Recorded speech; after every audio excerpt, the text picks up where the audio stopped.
I've never been to any formal classroom to learn art. I believe that everyone is an artist, because for me it didn't just come like magic. Right? It didn't come like magic. I started drawing when I was like 4 years old. I am 40 now. Wow. Basically, I've been learning art for 36 years. Yeah, I studied economics, and this is the shocker for a lot of people. Wow. And I wasn't that good in economics anyway. You know, I wasn't a 2-1 student. I wasn't a first class. I wasn't a third class either. He called me on phone and was like, "Would you like to work in the bank?" And I said no. You know, I remember when I was growing up, I was told that, you know, drawing images is haram, it's forbidden in Islam. No, I don't have a lot of friends because I'm always busy. Yeah, the president actually acknowledged me as a damn good cartoonist. Wow. So I have come to understand that I'm helping people. I see myself as an activist, sort of. Because what I want to see, you know, I keep saying good governance. What can you do with 37 billion in Nigeria? Yeah. I mean, how do you look at the face of Bill Gates and tell him, we have that 7 billion, we're renovating national, and then at the same time you're calling him to invest? Unlike that 7 billion, it could be how many number of hospitals, how many number of things. It really hurts, and I honestly I never expected that from this government.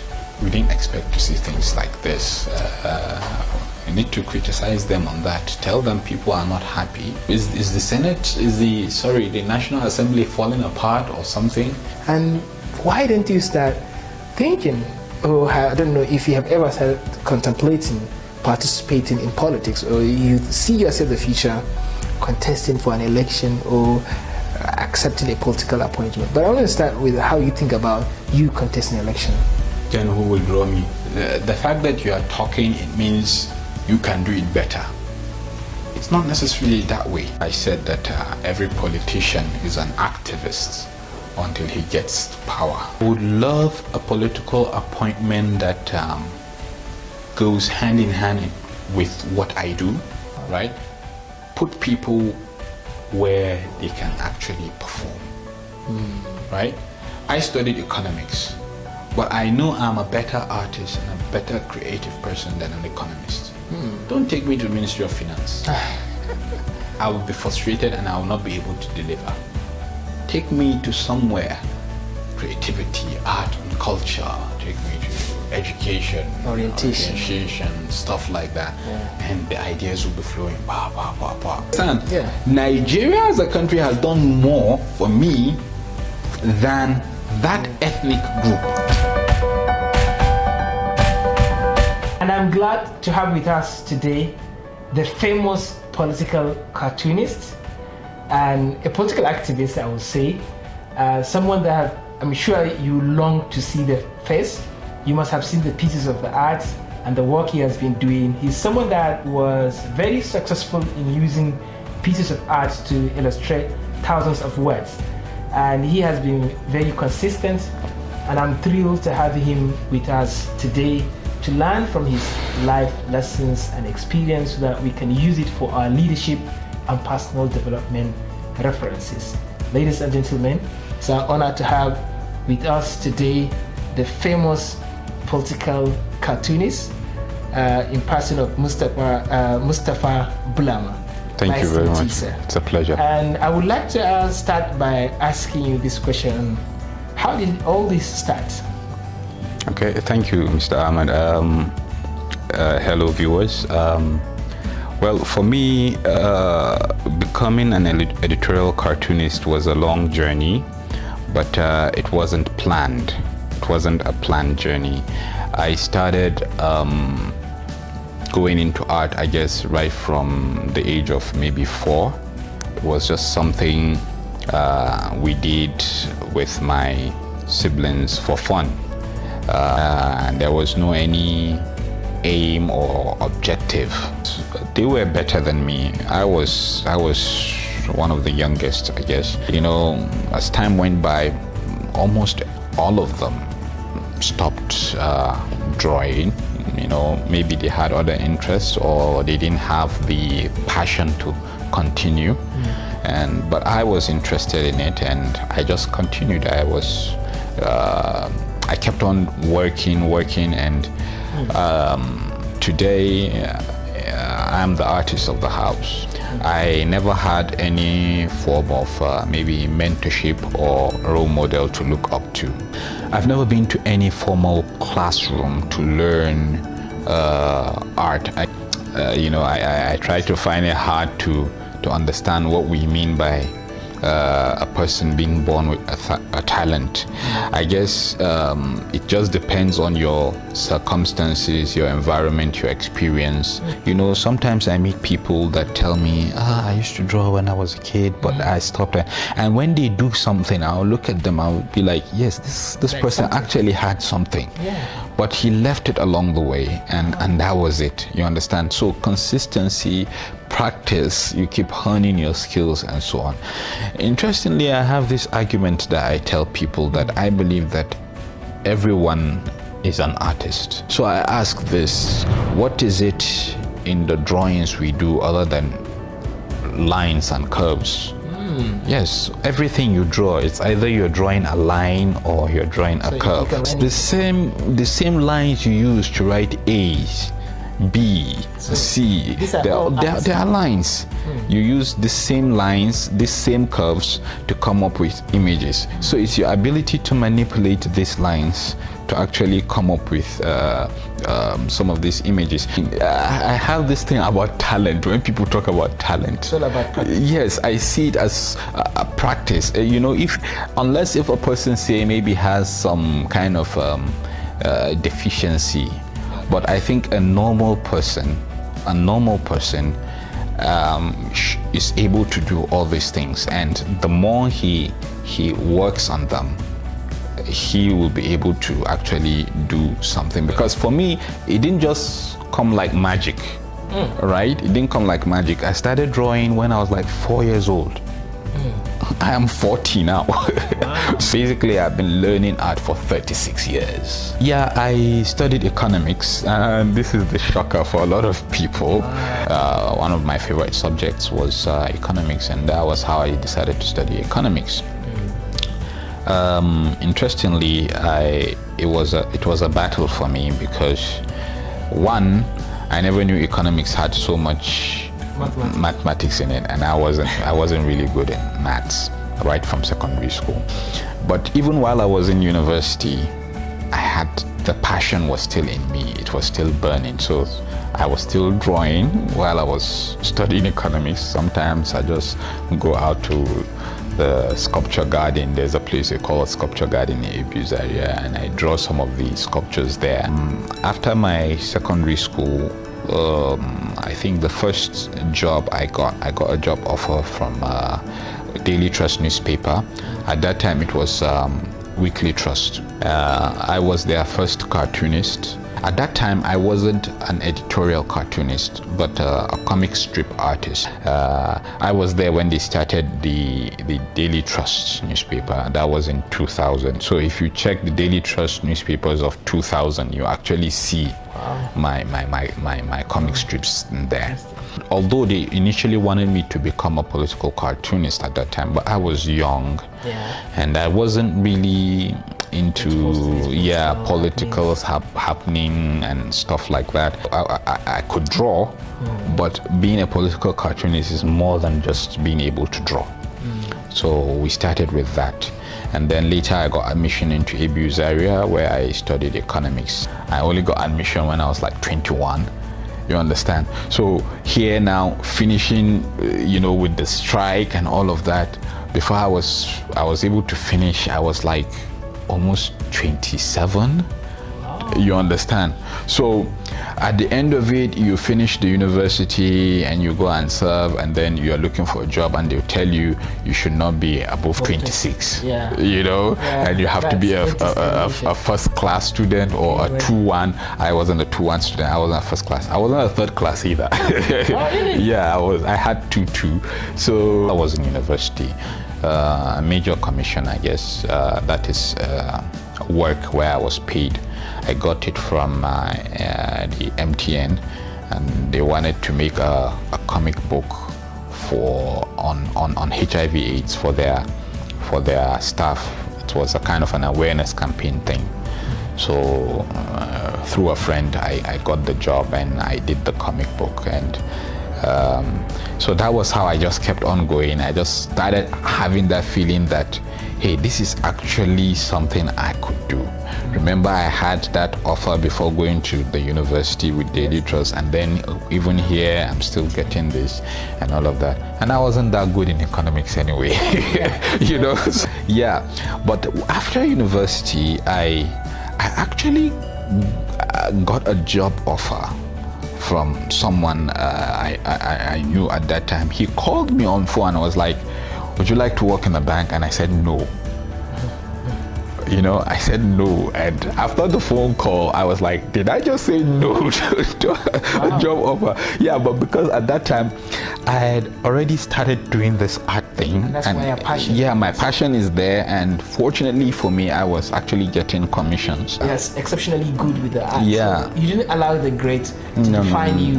Yes. Really put you My grades didn't define me. You know, I remember when I was growing up, I was told that, you know, drawing images is haram.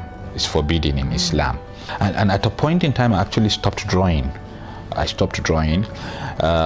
as I did more research and I listened to what other scholars said, yes, there is that aspect of Islam, but then there are also other things that are put into consideration. For example, if your art is for educational purposes, information, right, even for security, you know, for security reasons and other, it's not just about having an image and you put it in your room or something. So, and that now started giving me a kind of focus. So I started doing my editorial cartoons just after my university, and I was waiting for NYSC, to the Youth Service Corps, to join the Youth Service Corps and all of that. And a friend of mine who was already serving with a newspaper house, Desert Herald newspaper, he wrote an article, and he needed an illustration to go with it, and he called me and said he needed this illustration, and I made one for him. So when he took it to his editor, and the editor was so impressed, he said, where did you get this illustration? He said, oh, it's his friend. And that was how the editor called me, and they offered me a job. I joined them and I started working as an illustrator and political cartoonist. I started following a lot of international cartoonists, trying to see what they're doing, trying to understand the whole concept and all of that. And I developed my own style, my philosophy around it, and that was how I kept on growing. And now for about 10 years now, I've been a professional editorial cartoonist. I could make a drawing in maybe 30 minutes or an hour, right?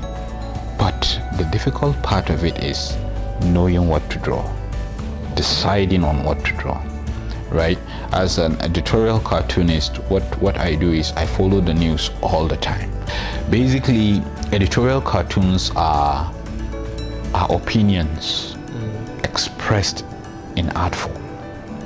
They're the opinion of the artist, the cartoonist, right? They could be also a general opinion. They could be the opinion of the newspaper, right?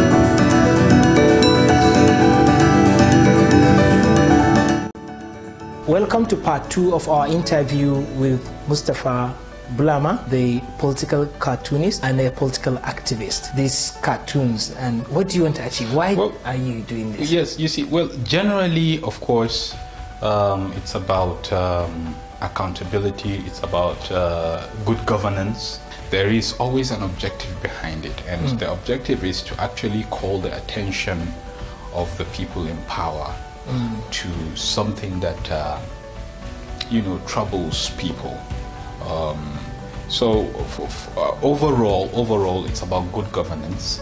I feel whenever I do my cartoons, it's just like someone sitting down, you know, to write an article or an opinion, you know, about something. that should be done. I think they are. I think everybody is. It just depends on how they react to it. If they will see the wisdom in what we're saying, or perhaps they will just look at it as just insult and just throw it away. Because the thing is, you see, these people are very busy. They are very busy people. Not a lot of them have the time to sit down and read long articles and all of that. But when you make a small cartoon, a single panel cartoon, and you know, he can just see within 1-2 seconds and he understands what you're doing. He understands what you're saying. So I think it's a very, very powerful tool in this day and age where everything is moving so fast and attention span is very small and all of that, and nobody has the time. Everybody is in a rush. Well, I understand our president loves cartoons, so the president loves reading cartoons. That's one of the first things he reads. But specifically, each cartoon, of course, has an objective. Each cartoon. Now, you want to say, okay, you want to say you are not happy about something, maybe a particular policy. So, but how do you say it in a humorous way? How do you say it in a way someone feeling hot? That you know can actually send a very powerful message and all of that. So sometimes I really, you know, really crack my head a lot trying to come up with that particular idea I'm going to do for a particular cartoon. But that idea could take me a whole week. Yeah, so sometimes I'm lucky, you know, while people are talking about a particular issue, somebody will just say something very funny. And I'm like, oh, this will make a very good cartoon idea, you know, and you know, I'll use that and then come up with a cartoon. And sometimes it could be, you know, while I'm driving or while I'm eating or doing something, you know, at a very odd place, at a very odd time, the idea will just come. I don't think I'm an introvert. I'm an introvert. I don't think so. I'm a social person, basically. Like you live with a lot of friends and you sit and chat? No, I don't have a lot of friends because I'm always busy. Frankly, digital friends. Yeah, but frankly, I find sometimes I find them really distracting. Maybe I'm trying to focus on a particular thing and this person calls and that person is talking to you on maybe social media and so on. So sometimes, you know, they'll say something and they won't get a response. I'm busy trying to do something, you know, and then later on I'll look around and I'll see that you know, sometimes when the work gets really tough, I have to turn off my phone. So if I understand from your statement, so people understand messages better in a picture or in an image than in a text. So does that mean the brain understands and comprehends images easier and better than like text? What do you think about the communication in terms of image and text? You see, the images, you know, are things that have been used by man from time immemorial. Go back to ancient, even before words were created, even before writing or text. The ancient, you know, use what they call them, images. You know, we know of the cave paintings and all of that to communicate, because images are so powerful. I tell people that, you know, when you get a child, you know, a baby, you know, and a baby comes to the world. When a baby comes to the world, the baby understands what he sees first. Before even what he hears or what he says. He's able to recognize faces. You understand? So the brain, you know, the eyes, the visuals, they're very powerful. And, you know, interestingly, some of the best cartoons you'll find in the world are those without text at all. Just illustration. So it's one of the ways to you actually know a very good cartoonist. He doesn't rely much on text. And I was wondering if you have one of your drawings that you consider as the most impactful, the one that really influenced something that you can really say, or you can remember that this drawing has shifted something, has changed something, or we can call this your best drawing.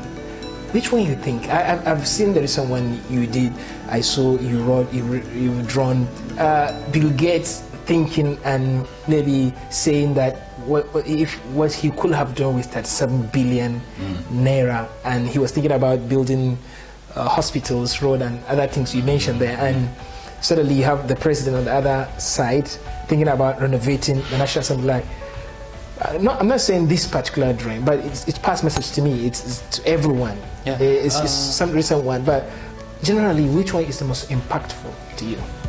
Well, I can't really say which one is most impactful, because impact then, I think in our own kind of work will be how the people in power respond. And if it's targeted towards individuals, right? Maybe I'm trying to create awareness about something, and I see the number of retweets, the number of shares, then I know it has gone round. There was this particular incident about Babachir Lawal, who was the former SGF, Secretary to the Federal Government, and the president was not willing to move the guy. So I think I did about 7 different cartoons on this particular incident, this particular issue, and then eventually he removed him, and we were like, oh, thank God, finally, and it's because sometimes I make my cartoons, I also tag them on Twitter and all of that, but I don't know if they actually see it, because of course these people, sometimes you find other people handling their whatever, not really, unlike Donald Trump, he's always on the tweet by himself, tweet for himself and all of that. I'm not sure if our president does that himself, so I don't know if he actually sees it, but they are also printed in the papers and all of that. So I just hope they see these things, because sometimes the opinions expressed are not, like I said, are not necessarily that of the cartoonist per se, but a general opinion. What people are thinking, what people are saying. My best cartoon. Honestly, I don't think I have a best cartoon. I just draw them, and I like all my cartoons. So. But which one has the largest shares? Largest shares. Wow. So far, yes, you can recall. I'm not sure. Maybe you have to check back. Yeah, there's this particular cartoon I made about June 12th. This particular administration changed Democracy Day from May 29th to June 12th to commemorate with that, to also celebrate that this thing and so on. So I did a political cartoon on that. Because you see, Nigeria is a country that is a bit polarized. We have, though we claim to be one country, but there's that division that is still there in Nigeria. So the people of the Southwest are mostly the ones championing the cause of June 12th. So this is the government now acknowledging, okay, something, they were wronged and like that, and this is something to actually appease them, sort of. So at the same time, other regions, they also have their own issues, and they're all looking at the government on do something for us, do something for us, or perhaps the government refused to recognize them. People now in the north are now complaining that he has abandoned them. It's like he's just out to please the people in the Southwest, right? So he's done a lot of things for them. So the illustration, the cartoon was actually showing him building the Southwest. Most of the people from the Southwest didn't like that cartoon. But the people in the Southeast, they actually appreciated that because cartoon a lot. Their mind. Yes, I've spoken their mind. The people in the North also appreciated that cartoon. So like if please some. So it's something that we face all the time. And I think because it was sensitive and very close to people, that's why maybe it becomes viral and became popular. You see, for this now is something for the government to actually sit down and reflect. You understand? Okay, this is how people are seeing this. I expected the government to come up with things that would maybe unite the country more. You get, like, try to solve some of these issues. Try to address, okay, you have done something. This June 12th has been an issue for an agitation for the people in the Southwest. So you've helped, you've done something now. You've recognized them, and you know, so this is something they appreciate. Then what about these regions? They also have their issues. What are you going to do about them? And I outlined some of these issues in my illustration. Okay, and that's very interesting. Okay, now coming down to your personality, and I know most people may not know your face, but they're very familiar with your drawings. Myself, before I met you, I know you through your cartoons, and I have known this famous Bulama. I've been following your cartoons, and I was happy when I met you for the first time. I was able to connect the face with the arts, and I think it was very amazing. I appreciated that. Your face may not be that very popular, but your cartoons are. But do you still think we can consider you, or you consider yourself as a celebrity? Like, I know most people know you, but maybe the face, but I'm sure some people can be able to trace your face somehow. But do you think, or you feel, or you experience anything that make you think like you have a feature or any traces or element of a celebrity? Well, I don't know, but personally, I don't even like the idea of being a celebrity, because you know, sometimes it infringes on your personal life, your private life. You know, everywhere you go, it's always that feeling of somebody staring at you, somebody recognizes you, and you know, like that. And sometimes you just want to just have your own quiet time and just enjoy yourself. You know, maybe your family and things like that. Yeah. So, and there's always this scrutiny about celebrities. You know. Yeah. I've met people that say they want me to sign an autograph, videos of selfie and things like that. And yeah, and sometimes I sit down and I say to myself that, you know, why did I put my picture out there? You know, just get the message out, because it's not about me. It's not about, it's about the message. Yeah, it's not about the messenger. It's not about the messenger. So it doesn't matter if my name is there, as long as it doesn't matter your face is there, as long as the message is there. The message is there. Yeah. My name is just there, well, for identity. Credit, for identity. Okay, this is the person that did this. For recognition. You know, you can stand up anywhere and defend what you've done. Yeah. But you can be held responsible. Yes, you can be held responsible for it. Yeah. But beyond that, you know, the time I decided to put my face on Twitter, I was like trying to get myself what's it called? This thing verified. People on the issue of being maybe a celebrity and so on.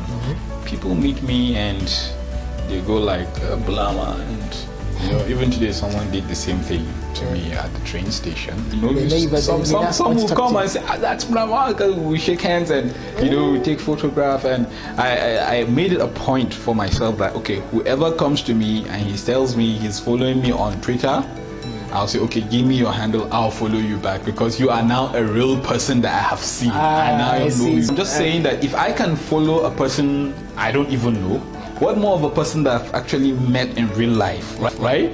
So I'm always happy to meet, you know, people behind the handles. I think I follow people because of content. If I'm following you, it's either I know you, or you have a rich content. You have a content that interests me.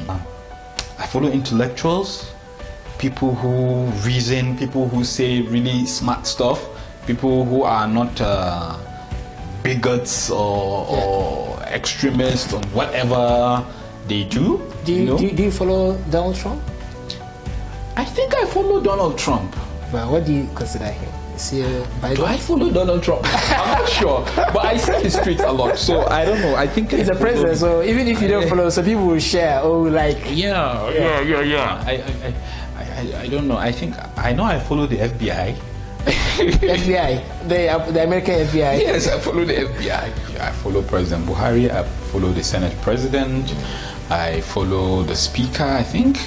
I've been looking for the Minister of Information. It seems as if he's not on Twitter or something, because I mean, we're in the media, we have to follow the information, you know.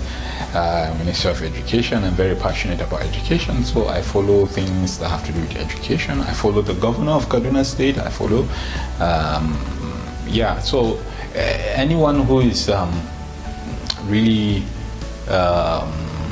relevant to my life, and I think the life of people around and so on, I try to follow them. I also follow, I think I follow some celebrities. Yeah, Nigerian celebrities. I think I follow, I think Hadiza Gabon.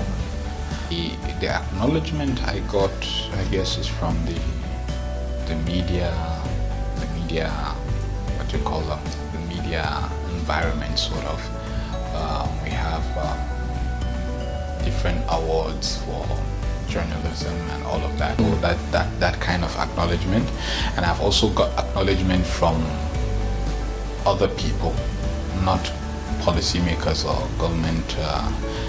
For example, I received a message from Bishop Matthew Kuka. Sometimes the acknowledgement I get come when I meet people personally, and they're like, "Oh yeah, Bulama, you're doing real great," and things like that. "Oh, we like what you're doing," and stuff. But I've never met a politician, or have I received any mail or message, I think, from any politician acknowledging what I do, or, you know, threatening me. No, I've never received any threat from any politician. Perhaps from people who have sympathies for maybe a particular party or a particular politician, and they probably feel a particular cartoon is against whoever they're following, and they may want to throw some insults here and there, and they would like to show their anger. But I think that's fine, that's perfectly okay. For a cartoonist, if you do not upset somebody, then you're probably not doing something right. Yeah. The interesting thing is, the same people insulting you today, because what you presented doesn't suit their biases. Tomorrow you do something that favors them, and you're the best cartoonist in the world. So you know, you don't allow those things to bother you, really. That's good. Interestingly, I remember, you know, I was saying something about after 2015 elections, the president actually acknowledged me as a damn good cartoonist. Wow, he said so. Yeah, he said so in an interview. We also consider you as a damn good cartoonist, and we are damn happy to have you here. But are you doing this like for fun or for money, or is it something you do temporarily, or something there is a time when you think you're going to stop that, or is something you're going to do forever? As I went in deeper, you know, 10 years now into this particular work, I got to realize that it has a lot of, you know, power, a lot of potentials. It means a lot, you know, and you can actually help.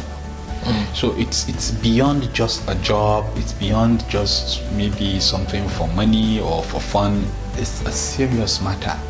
Yeah, I studied how, I've observed how the world actually responds to editorial cartoons, either positively or negatively. I can give you, let's say, maybe 2 examples.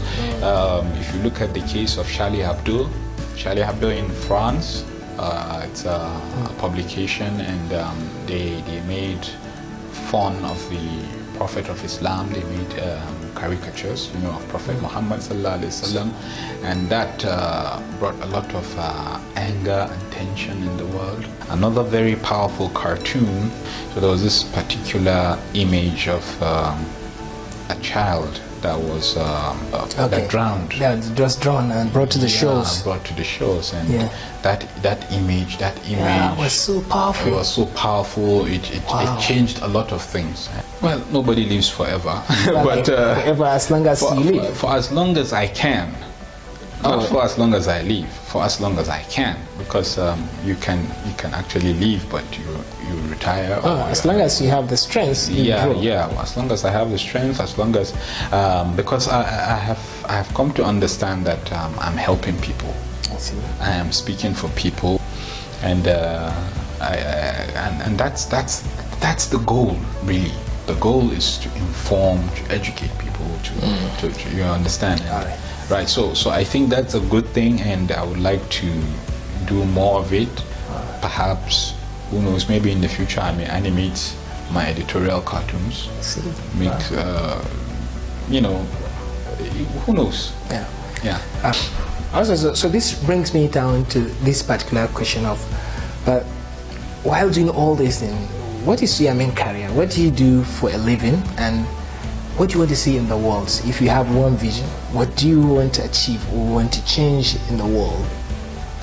Generally, I see myself as an artist, but I'm not just an artist. I see myself as also as an educationist. I see myself as an activist, sort of, because what I want to see, I keep saying good governance. By talking about good governance, you're talking about justice, you're talking about rights, you're talking about fairness, so everyone has a certain capability, right? And the question is, what do you use it for? Specifically, you can call me an editorial cartoonist, an illustrator. What is your definition of success? Do you consider yourself as successful? And what do you see in other people to say they are successful? I think success is achieving your goal. Achieving what you set out to achieve. That is what success is. For some people, success is wealth. They want to see money and stuff like that. For other people, it's how they're able to impact on the lives of people, right? Even if they don't have a single penny. And you find these kind of people, you give them millions of dollars and they will take it and just put it there. Because it's not about them having the money. That's not what they see as success. What they see as success is the children of their community going to school. They have succeeded. They are successful. Or there's good healthcare, or there's water, or there's things like that. So I think for me personally, I think being able to influence policies, being able to bring about some change in this country, even if not me alone, but seeing myself as someone who has actually done something about it. That's the interesting thing. A lot of people want change, but nobody is willing to stand up and do something about it. So I think in me, when I look at it and I say, okay, things are not going on well. Yes, then what have you done about it? What have you done? What part have what So I think if today I see, say, a better electoral process in Nigeria, I am happy, because I feel no matter how little I'm part of that, I have done something. If I see an improvement in our education, if I see an improvement in good governance, I know that I have played a role one way or another. Because when I read the story about the 37 billion for renovation of the National Assembly, I was trying to find out that what can you do with 37 billion in Nigeria? 37 billion naira. And I was searching on Google, what can you do in Africa? What can 37 billion naira do? 37 billion naira is equivalent to about $100 million. So as I was searching and I just saw it, Microsoft to invest $100 million in Kenya and Nigeria in technology development. In Kenya and Nigeria, if Microsoft comes to invest 100 million, we'll be shouting, we're happy. We now have investors who are here to invest in technology, to get skills for our people, to get, stuff like that. But at the same time, we are spending that same amount. We already have it here. Yes, and we want to renovate. You know, we want to renovate our National Assembly. Some people. Yeah. I mean, how do you look at the face of Bill Gates and tell him we have that 7 billion we are renovating National Assembly, and then at the same time you're calling him to invest? And like that 7 billion, it could be how many number of hospitals, how many number of roads, how many number of schools. You convert that into tangible things. It really hurts, and I honestly I never expected that from this government. We expected better. We didn't expect to see things like this, and I need to criticize them on that. Tell them people are not happy, but that's also a form of corruption, really. Right? If something is not really needed, why? I mean, if it's needed, you don't need it. Why do you have so much pressing needs? You understand? We still don't have good hospitals. We don't have a world-class hospital in this country. The politicians themselves, they go abroad for medical treatments and so on because they don't have. And so imagine we take 37 billion and put it into the National Hospital in Abuja. Either we're expanding or we're bringing more equipments or whatever. I mean, just think about it. Think about the kind of things we can do with 37 billion, and then it goes into, and then you look at the budget and you see 48 billion for education. You know what? See, so it's really although there's another 100 and something billion for UBEC. UBEC. You know, but seriously, you know, we look at these things and I don't know, is the Senate, the National Assembly falling apart or something that we're going to use 37 billion for? So I had to voice out. That represents so many thousands, millions of voices now. Yes. A lot of people have said it on Twitter. A lot of people are saying it on social media. But if these people are not on social media, nobody, they'll probably not see it. I'm sure their aides will see it. Oh, what can you do now in the field rather than just being out there responding or reacting or sending message? About what can you do yourself to come out and go inside the fields and play the game and go there and change things with your hand, by yourself, rather than just waiting and responding or reacting to what other people are doing? I think sometimes we can be better placed than just a very excellent spectators. And I think if we have people with these creative ideas, motivation, passion, and the right success vision, I think this is what we need to have the right place in the political arena. And why don't you start thinking, I don't know if you have ever started contemplating participating in politics, or you see yourself in the future contesting for an election or accepting a political appointment. But I want to start with how you think about you contesting an election. Then who will draw me? Who will make a cartoon of me? I will not make a cartoon of myself. If you become president or you become Senate president, you're gonna draw yourself. So I need an editorial cartoonist who will draw me and tell me I'm going wrong. You know, for me to. But on a serious. But you're not the only cartoonist, I'm sure. Yeah, I'm not the only. And you're grooming some other people. Then maybe they'll draw you. Then I hope I'll be able to get people that can actually do a better job. A better job. But you see, the society, the way the society is, any society, there are people that do different things, and there's a kind of division of labor in whatever we do. And for me, I think I would rather have people who are good at something to focus on that thing, right? So for example, there are people who are good in leadership. They may not have the ideas, but they are good leaders, right? They can source get the right people. They can, you know, set things, put things into play and things like that. People that have that, they command a lot of respect and all of that. They have that leadership qualities. And there are people that are actually good followers, you know, and there are also people that are good advisors. And, you know, we need people that are very good with practice. Yeah. Give them things they do that they do. Yeah. There are people that are not, there are people that are good in thinking and coming up with ideas and stuff like that. So for me, I think right now I'm a good cartoonist. I see I see myself as a good cartoonist. I think I would rather become a better cartoonist, speaking for people, doing it, because the problem is some people think if you the fact that you are talking, it means you can do it better. It's not necessarily that way. You understand? Because talking could be easier. You are talking to help that person who can do it to do it better. Okay. You may not be able to do it. There are people that are actually good in talking.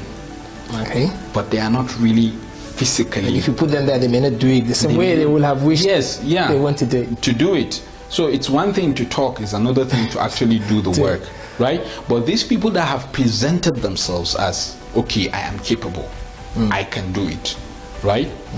You have presented yourself, you know yourself, you said you can do it, you asked for the votes, we gave you the votes, you're there. So you have to do it, we have to put you on your toes to do it, right? So if today I say, look, I'm a cartoonist and I'm going to draw about Nigeria, I'm going to draw about the politics in Nigeria, I'm putting myself out there, and what people expect from me is to do it better, to do it, do the job, present the issues as they should be presented and all of that. And if I am not able to do that, then I have failed as a cartoonist. But nobody was naturally or initially good as a leader. Every good leader was good at something first. But you could be good in cartoons, and then you become better. Now you're talking about potentials. You're talking about potentials. If one, well, who knows? I have been part of some form of organization, and not a lot of them have been successful. I like my sleep. I like my sleep a lot. Leaders don't sleep. They don't sleep. Sometimes I get tired. I get tired of everything. I just want to be left alone. You understand? You cannot rule a country like Nigeria that way. Always, so? I don't. Honestly, if you want to rule Nigeria, there's no sleep for you. There's no sleep for you, because we need so many things. We're in so much trouble. Can't you sacrifice your sleep for Nigeria if we think we want to present it? It's one thing to say you can. It's another thing to be able to. Right? I'm sure a lot of people that go in, to politics and try to go into governance, they go in. A lot of them. I can't say all, but I'm sure a lot of them probably go because they feel they can do something. At the end of it, they are lost somewhere. You know how they say power corrupts, and you begin to forget the ideals. You begin to forget those things. I once quoted something. I said that every politician is an activist until he gets to power. Yes. I see. And then they become what? He will tell you, Nigeria, we need this, our leaders are not doing that, we need leadership that can do this, that, to lead a protest here, do this, do that. Give him power, and then that's all. Can he change the world? He's no more that activist, and you'll be surprised some of the things he's saying we need. He's the same person who will be violating those things. You say we need justice, we need rule of law and all of that. He gets to power and he violates the rule of law. He violates justice. He doesn't obey. But what if you are giving a political appointment?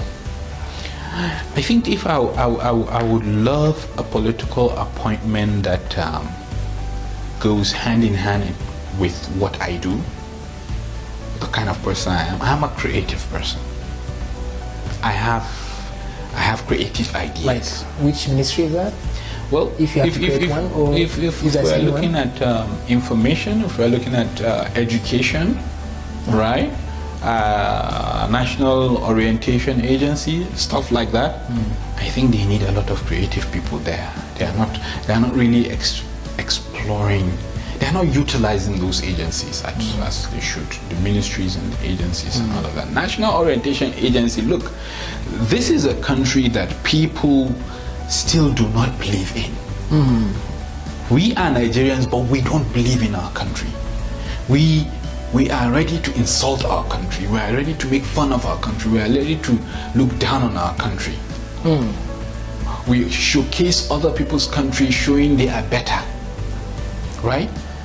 And this is when we're looking at it in terms of country.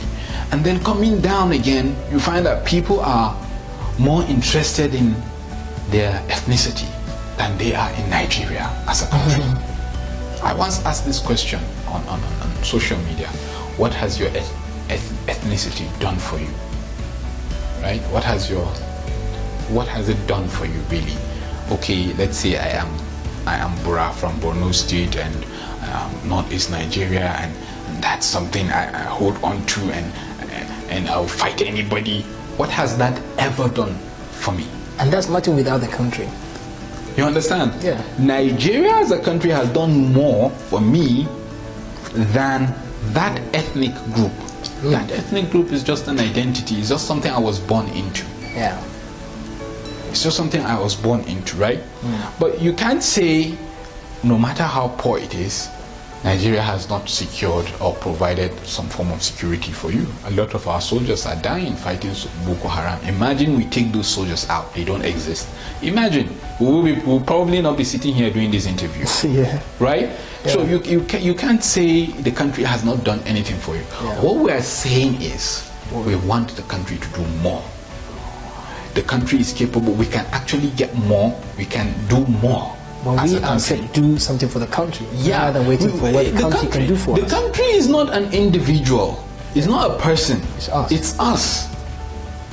So I mean, we are the ones to do it. We are the ones to do it, but we're not doing it. We're expecting like something like an animal or something. This Nigeria, the way this Nigeria is. We are Nigeria. Yes. Right. So what are we doing? You find an average Nigerian, cannot even stop at a traffic light. It's willing to, bypass, jump the traffic light, and simple things. We can't even obey the law. I mean, an average Nigerian would take maybe biscuit or something and just throw the wrap outside. Anyway, he doesn't care. Yeah. But he won't do that in his room. He won't do that in his living room. He drops that wrapper. He will take it and put it in a dustbin. But when he's out there, he can drop it on the street. Why? Because he feels the street is not his. Yeah. The street is the government's. Who is the government? We are. You understand what I'm saying? Yes. At the end of it, you have diseases, you have cholera, you have this drainage, and it comes back to hurt you. Yeah. And you say, this country, this government, when you are the one that ruined.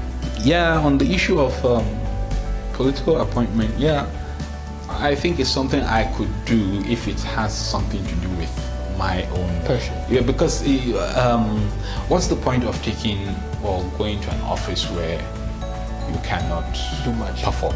Yeah. Right? For me, I think it's another form of corruption, because you are just there and you're being paid and you're not doing anything. Right? Put people where they can actually perform. Right? I studied economics, but I know I'm a better artist and a better creative person than an economist. Don't take me to the Ministry of Finance. I will be frustrated and I will not be able to deliver. Take me to somewhere, creativity, art and culture. Take me to education, orientation, stuff like that. And the ideas will be flowing, unlike you take me to somewhere and I have to start considering the GDP and the fantastic. all the stuff. Thank you so much. So on the last note, we would like to pass a message to our students of leadership and personal development. And I think because our core principles is about growth. Most people, almost everyone has a goal, but we have this fundamental belief that we cannot reach your goal without growth. And for you to achieve the growth, it involves developing your skills, getting the right values, vision, and the right inspiration. And if you had to get one from you, what message, what inspiration can you give, especially to the young people of Nigeria, about what life is, what should they do, what the right value, vision, and anything that you think is good that you want to pass to the Nigerian youth? I think they're, for one, I think they are lucky at this moment in time, because we have a lot of information going around. So we have a lot of mentorship, we have a lot of we're able to see role models, even if they are not physically present in our environments and so on. When I was growing up, I didn't have any role model to look up to. I didn't have any proper mentorship, so to say. So I was just doing my thing, wandering. You understand? Not sure where the road will lead, right? So I think if you see something that you are good at or you have a passion for, then just know that that person you see who has achieved or become successful in that area you're looking at didn't just wake up and he's successful. No, he went through a lot of stages, a lot of hard work, a lot of sleepless nights, a lot of effort was put into whatever he's doing. So don't assume that you just wake up tomorrow without some work, without putting some work into it, and think you're going to just become successful, you're going to become known and so on. You have to put in something to get something. So I think this is one of the messages I would like to send to our students, to the youth coming up and all of that.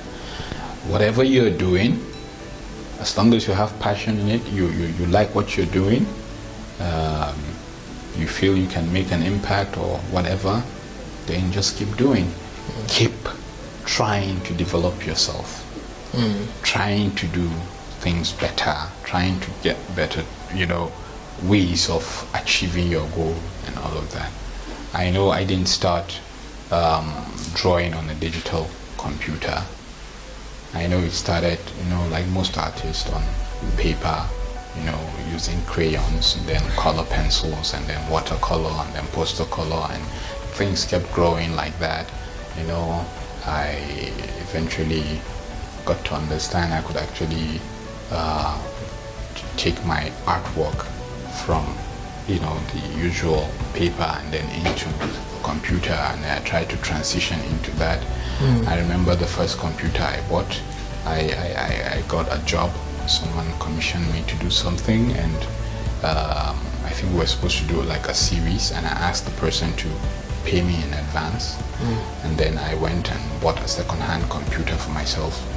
It was a desktop, I think Pentium 4 or something like that, or Pentium 3, I can't remember.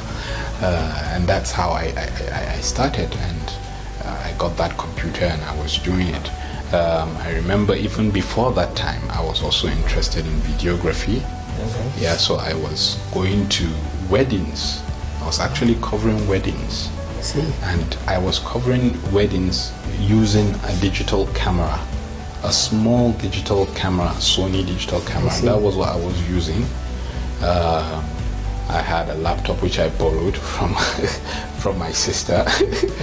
Yeah, so I do that, and then I transfer everything into the system, and then using I think that time Movie Maker, Windows Movie Maker, and I do some editing, put some text and so on.